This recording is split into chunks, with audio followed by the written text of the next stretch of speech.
ವೀಕ್ಷಕರೇ, ನಮ್ಮ ಚಳ್ಳಕೆರೆ ಟಿವಿಗೆ ಸ್ವಾಗತ. ಇಂದಿನ ಪ್ರಮುಖ ಸುದ್ದಿ.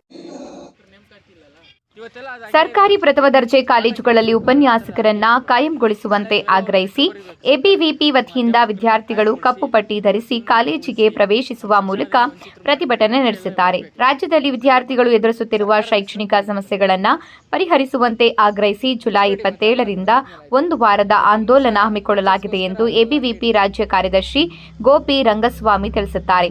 ಆಂದೋಲನದ ಭಾಗವಾಗಿ ಕಪ್ಪು ಪಟ್ಟಿ ಧರಿಸಿ ಕಾಲೇಜು ಪ್ರವೇಶ, ಪತ್ರ ಚಳುವಳಿ, ತರಗತಿ ಬಹಿಷ್ಕಾರ ಹಾಗೂ ರಾಜ್ಯದಾದ್ಯಂತ ಬೃಹತ್ ಪ್ರತಿಭಟನೆ ನಡೆಸಲಾಗುವುದು.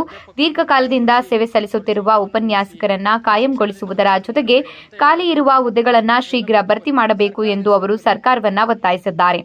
ಈ ಸಂದರ್ಭದಲ್ಲಿ ಎಬಿವಿಪಿ ಜಿಲ್ಲಾ ಸಂಚಾಲಕ ಕನಕರಾಜ್ ಕೋಡಿಹಳ್ಳಿ, ವಿಭಾಗ ಸಂಚಾಲಕ ಸಂಜಯ್ ಸೇರಿದಂತೆ ವಿದ್ಯಾರ್ಥಿಗಳು